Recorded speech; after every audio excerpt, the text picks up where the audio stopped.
Well, Jen, thank you very much. I want to thank Kelly and everyone at Mindshare Partners for hosting this event. I want to thank all of you for being here and for being vulnerable and for being brave and for being open. I think we can all agree that's the first line in offense to instill more of a culture that's mindful about emotional well-being and mental health. So I'm very grateful for that. Talk about mental health is nothing better than being out with your CEO as the marketing guy when somebody comes up to him and says, SAP, yeah. That's the button on the remote you push to get Spanish on TV. And he looks over at you and you're like, all right, so we got some work to do. Anyway, SAP is one of the largest software companies in the world. We make business applications to help companies run better. About 100,000 colleagues in 190 countries, so a truly global company, and you can imagine the unique challenges that presents. It also presents great opportunities to work with amazing people, many of whom who are here and have helped me with this. Vivek Bapat is here. You'll hear from him a little bit later. My colleague Jen Knights is somewhere in the background judging me on the combination of the jacket and the shirt that I wore, so thanks for that. Colleagues that couldn't make it, Julie Barrier and Jess Ernst, were very helpful with this too, so I want to acknowledge them. And we actually have a legend in this field who flew all the way up here from Los Angeles, sadly to watch me, although I think she would have gotten more out of this morning. Dr. Laurie Levin is over there. Laurie, wave. I would give her a round of applause because you want to meet her. She's somebody who has so much wisdom to offer in this area and who has sincerely dedicated her career to moving this forward. And I'm really honored that you would come up, and I appreciate you being here, Laurie, so thank you. Look, I think in the technology industry, we sometimes make a mistake of concentrating so much time and effort on the cognitive capabilities of the computer and not enough at all on the emotional well-being of the human. So for me personally, this has been a topic I've cared about for a long time, which is why when the team put this event together, we were so excited to get SAP involved. And I just want to tell you, in all the years I've been looking into it, I think you can really learn everything you need to know about mental health from Anne Hathaway career movies. Don't lie, you have seen The Devil Wears Prada at least 10 times. And you can hear the ringtone, right? If you really just think about it, you can hear it. And if you didn't see The Intern, who can't relate to the notion of trying to balance personal choices and family with wanting to have a career that sees you rise to your fullest potential? So, the theme for what I want to talk to you about today before we get to the infinitely more interesting conversation that Mike will lead is that if we really want to be in our cultures on the front line of destigmatizing these conversations, we've got to be brave, we've got to be vulnerable, we've got to be open, but we also have to find ways to make the conversation as easy for people to approach as it would be for them to come in after a long weekend and talk about the movies that they saw. Because people do that so freely. We all do that so freely, and there are themes embedded in the movies that we love that actually do help us to get where we need to be on these topics. So if you'll bear with me, I got a few I want to throw at you, and let's see what you think. The Avengers, any Avengers fans? Did you see it this past weekend? I mean, like everybody saw it except me. It's like $1.2 billion or whatever it is, the fastest movie ever to make that kind of money. My favorite in the 22 film series that led up to the current one is Black Panther. And have you seen it? Have you seen Black Panther? Good. So T'Challa is the heir to the throne of Wakanda in the movie, and it's an interesting look into the pressure that he feels when a job is thrust upon him, maybe before he was really ready to do it. And, as he's getting comfortable with the idea of being the leader, he's at the same time confronting judgment from his elders who don't necessarily think that he's ready, and he's confronting judgment from his peers who may not necessarily think that he's doing the right things as the king. How many of us have gone through that? In my career, having come up in a political background, every time as a young guy I got a job, I got the attitude from others that I wasn't ready, and that I couldn't possibly be the best person for the job. And it eats away at you if you let it. So again, the ability to see these common themes in movies like Black Panther that we love, it's really about us. And the stats back it up. Look at anxiety, we know, is an issue. And I found this stat fantastic because if you think about the amount of time that I might waste in a week because I'm dealing with my own ups and downs, it's different than the amount of time maybe you'll lose in a week.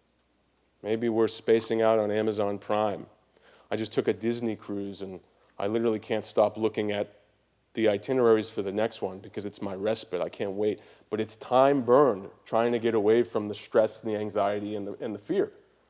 If you add it all together, among the billions of people in the workforce, every year it's 50 million years worth of productivity that we burn. So it's a big number, but it's an aggregate total of a lot of small numbers that we all go through day to day. It's a problem and an opportunity that we all have. So I want to thank Black Panther for helping me to put that in a much more human way than if I had tried to focus only on the statistic by itself. Anybody see the duff? Oh, you have to see the duff.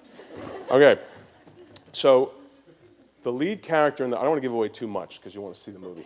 The lead character in The Duff is a high school senior, and she comes across the idea that her more attractive friends are often talked about in the context of having her as their Duff, which stands for Designated Ugly Fat Friend, which is totally offensive, and that's the whole point of the movie. She stares down the label.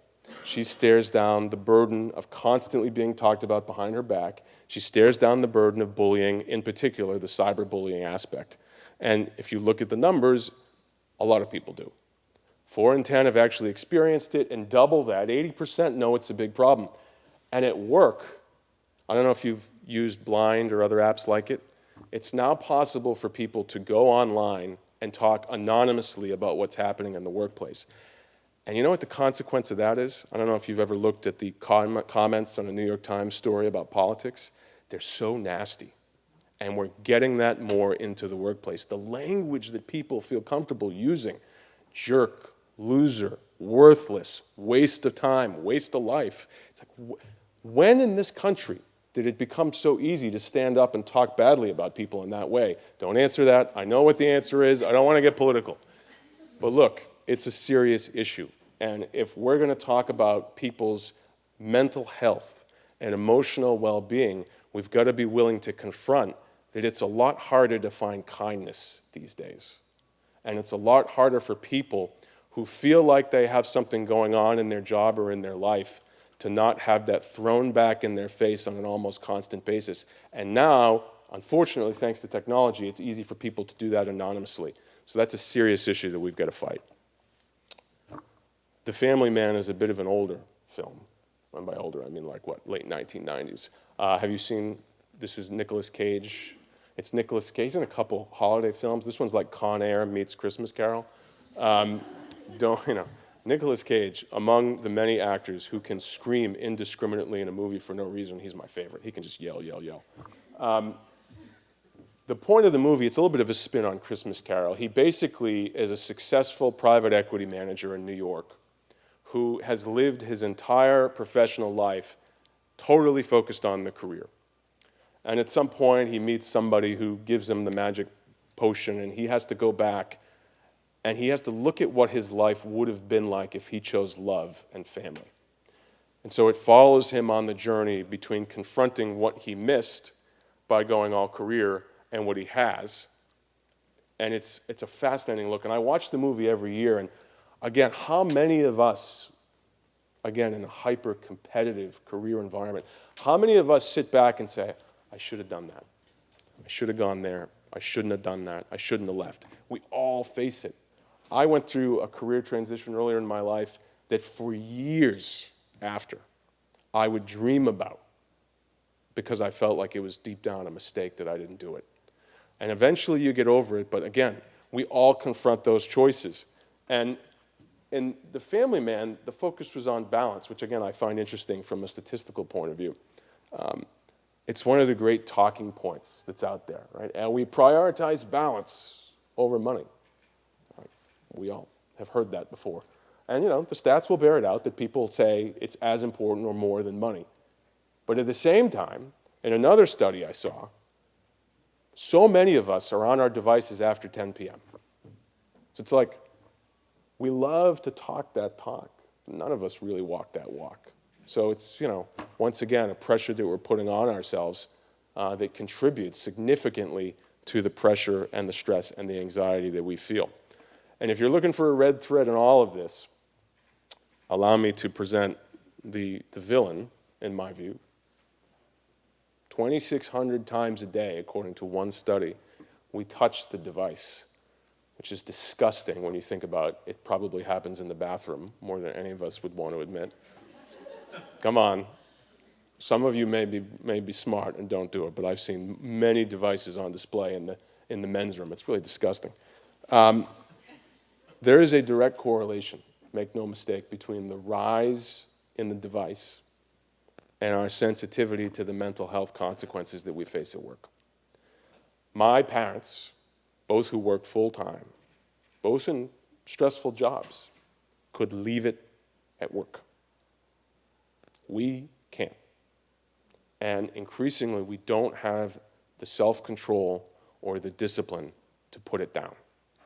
And that's a real problem. We stress about charging batteries. If I wake up in the morning and I forgot to plug in my device at night and I have less than 50%, I am panicked. Because it's like, wow, what am I going to do during the course of the day when I lose juice? At one point, I had one of those extra batteries on the back of the phone. You ever try to put that in your pocket? It's like walking around with a brick. But the things we'll do to get extra battery juice. So here's the consequence, right? We think that the device is actually helping us to do more at work. We think it's helping us to be better with our friends and family, but let me challenge you. And I'm trying to challenge myself in this way too. Are we really doing that, or are we really just paying more attention to the device itself? When I'm at home, when I've got the device on the kitchen table at dinner, because I'm afraid of what I might miss. My boss might reach out and be cranky about people saying the Spanish TV thing again. You're with friends. You're with actual friends, but you're on social media looking at other friends. It's like, who are we helping? Nobody. We're relying on the device, and that creates our own disorder, which is that we pay more attention to the device, which causes us additional stress and anxiety than we do to what's right in front of us. So I'm going to tell you that I'm excited about when Mike comes up here. I put, Mike, your picture up there. I don't know if you can see it. Sorry, I wanted to get the credit for that. This report is important, and what Mike's company, Qualtrics, does is important because we have to, in the same way that we've all been willing to share our experience here, we have to ask people to share their experience. It's not enough anymore to give you the stats like the ones I gave you and expect that that speaks for the full volume of what we're trying to confront. We have got to ask people for their experience. We've got to ask them in the context of being an employee at work. We've got to ask them in the context of being a consumer. What exactly are you going through? And I'm really happy that, Mike, that you did this. I'm happy, Kelly, that you sponsored it. I think it's going to be a really insightful report, and I'm excited that we'll have a chance to talk a little bit about it. So before we get to it, I just want to leave you with 4 more points. One thing I don't think we should do and 3 things that I do think we should do. So number 1, even as I think we can agree that employers have a major role to play in facilitating this conversation, in helping people to find ways to get over it and to conquer their own vulnerability and be vulnerable at work and be open about it, I also don't want to outsource mental health to employers. Sometimes in the communications part of my job, when things happen in the world, we see employees wanting our company and our company's leaders to take political positions. And I think that's a little bit of a fact of life. I mean, it's staring us in the face on a 24-hour news cycle. I don't necessarily want my CEO out there talking about political issues day to day. I want my CEO and my management team to be out there running a good company so that I can have a job that allows me to earn money to take care of my family and to have a life that I want. SAP is going to train or aspires to train all of our 100,000 colleagues in mindfulness. That's a great thing. But I don't think it's SAP's responsibility for me to be the best version of my own self from a mental health perspective. That's my job. So I just want to be careful that even as we encourage employers to do this, because we know people will want to work for companies that take it seriously, it's not necessarily the employer's job. It's our job, it's your job, it's mine, and it's our colleagues' job, and I think we should be sensitive to that.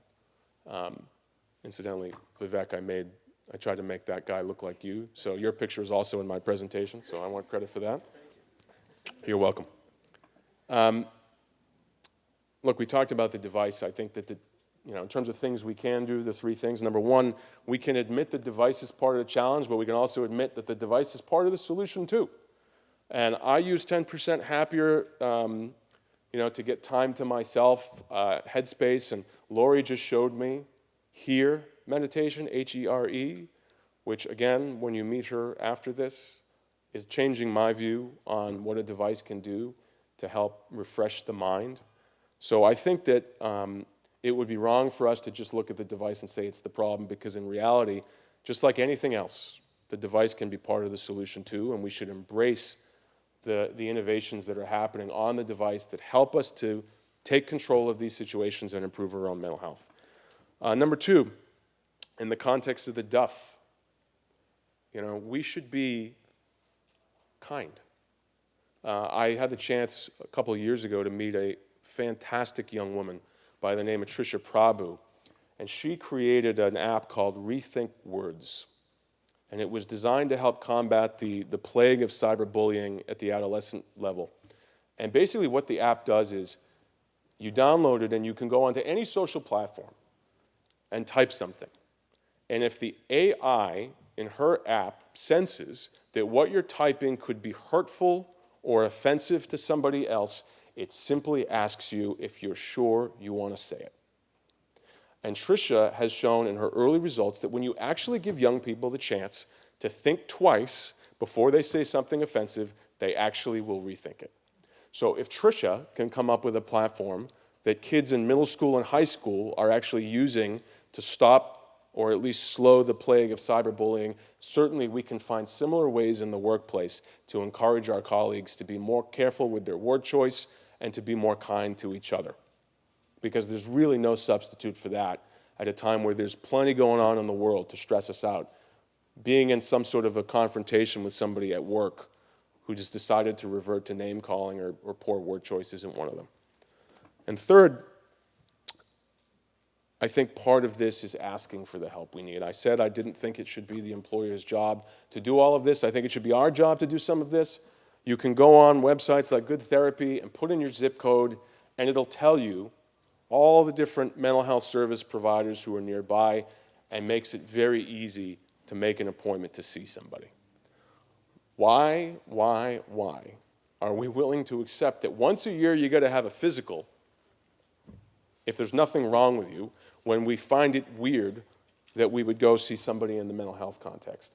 I gotta tell you, I find going to see my mental health therapist infinitely more satisfying than going to see my MD. I mean, the shots that you got to get and all that stuff. I mean, please, it is soothing to be able to have a relationship with somebody who simply wants to listen and help you process your own stuff. Somehow, we've got to encourage people to ask for the help that they need. So look, in closing on my movie theme, I know it was mentioned earlier, and I think this is an excellent point. A Beautiful Mind was a great movie, and Russell Crowe and Jennifer Connelly did a fantastic job. But if you were to put all the movies I talked about up on a screen and tell people to pick out the movie that was about mental health, everybody would pick out A Beautiful Mind, because he was a paranoid schizophrenic.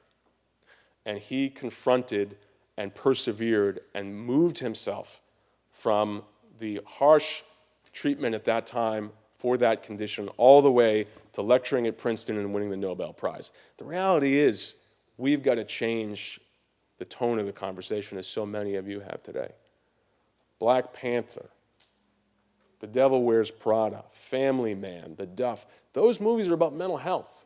They're about the day-to-day mental health that we feel at work. A Beautiful Mind is about mental health too, but let's be real. Not everything is the worst version that we would imagine. Sometimes it's the day-to-day human things that we all feel that are the real way we should approach the conversation. So finally, with a nod to Winnie the Pooh, who is my favorite Disney character, I can only leave you with encouragement that when you're going through the worst parts, either personally, in dealing with your own mental health and well-being, or when you're trying to be the advocates who rally behind Kelly and Jen and Mindshare Partners and all the organizations that are trying to do something about this, Christopher Robin's pep talk, we can be smart and strong and brave. And if we're not, then who will be? And if we won't stand up and help move this forward, who will? So thank you for being here. Thank you for everything that you're doing. And I'm looking forward to chatting with Mike and Kelly. Thanks very much.